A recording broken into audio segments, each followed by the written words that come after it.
Hello students, good morning. The next statement is while loop. Actually in iterative statements, two different types of iterative statements we are having. One is for loop, for statement or for loop, and another one is while loop. In for loop, if you know the fixed number of times, if you know the number of times the loop is going to execute means we are going to select the for loop. Here we don't know how many times it is going to execute because you are going to check the condition whether it reaches or not. It is also one of the conditional loop. It also repeat the instruction as long as the condition remains true. So we can call it as this while loop is a entry controlled loop. That means while it is entering the loop itself, it is going to check the condition. Very first it check the condition, and if the condition is true only it will enter into the loop. Otherwise it just simply comes out of the loop.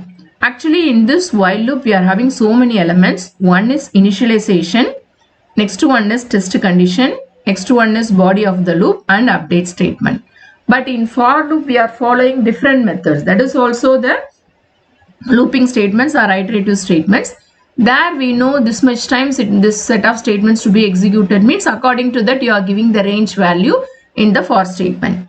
Here very first you have to initialize the value, then you have to compare with the final value, that is nothing but your test condition. So which statements are to be executed repeatedly, that you have to give as a body of the loop, and within that you have to give the update statement. This update statement is very important. Actually what is meant by initialization? So that is the starting value. So already I told in while we are seeing the pseudocode or flowchart, there itself I told what is meant by iteration. So some set of instructions are to be executed repeatedly. That time only we are going to the iteration process. So to control the loop, we must have one index variable or control variable. That variable should be initialized first. That is the initialization here. Then you have to compare with the final value. That is the condition or the last value up to which the loop is going to execute.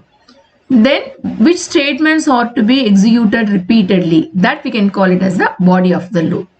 And update statement is nothing but that index variable you are using, no, that variable should be updated here. That means updated means it may be increased or decreased. Some changes in the index variable.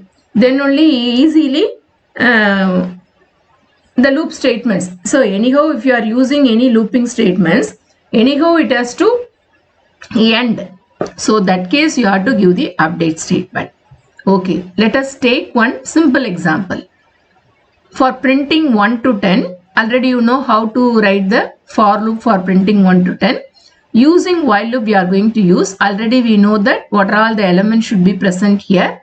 So very first one, this is I equal to 1 I am using. No, this is call it as the initialization. I equal to 1. And how you have to give while. Then you have to give the test condition. What is your condition? You have to compare with the final value. I less than or equal to 10. Then you have to give colon. If you are giving colon means what is that? This is the compound statement header. The remaining statements you have to give with indentation. Okay. So this we can call it as a body of this loop. This is printing I and I plus equal to 1. These two statements we can call it as the body of the loop. So what process, if the condition is true, what process it has to do? It has to print the I value. Then it has to be incremented by 1. I equal to I plus 1. Otherwise you can write I plus equal to 1. This is your updation statement. See, already I have explained in the iterative part where you have to initialize the index variable. Then you have to compare with the final value. Then you have to update. So this statements is to be executed repeatedly.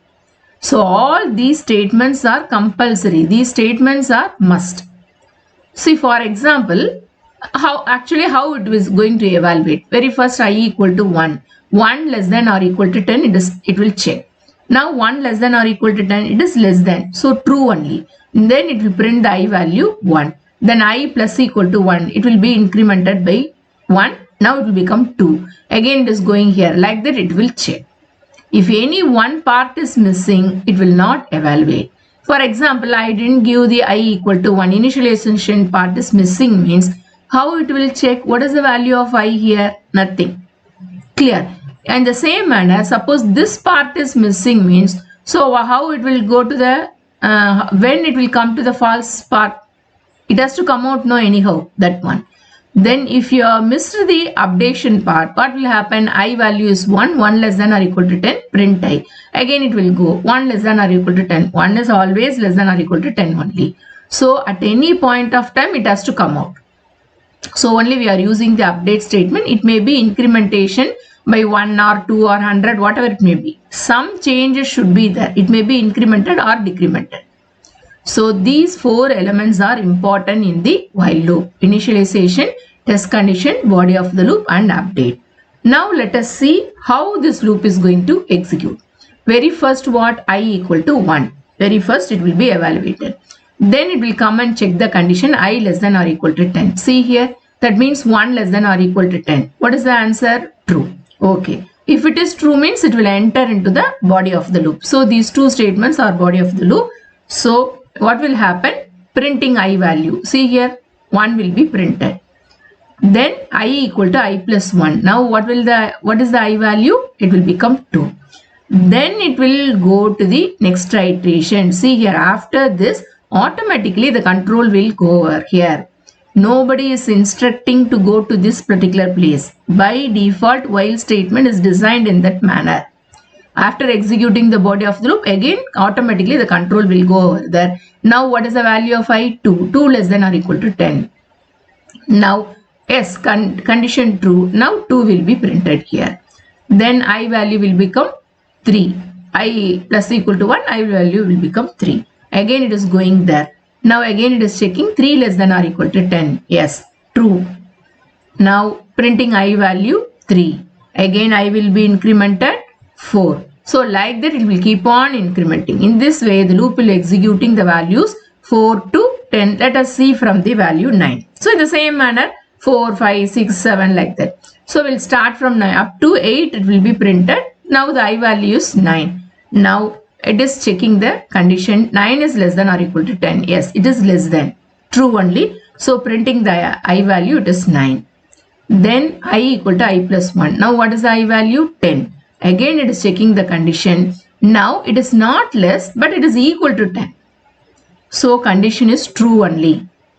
Now it is printing the I value 10. Now I will become 11. Now it is going the condition and it is checking whether 11 less than or equal to 10. Now it will become false. So now the loop terminates and it come out of the loop means up to this the loop. So then it is coming to the next statement. There is no other statement. That's all. It will end the program. Clear? So this is the method of using the while loop. Clear? So we'll see some sample programs using while loop in the next video.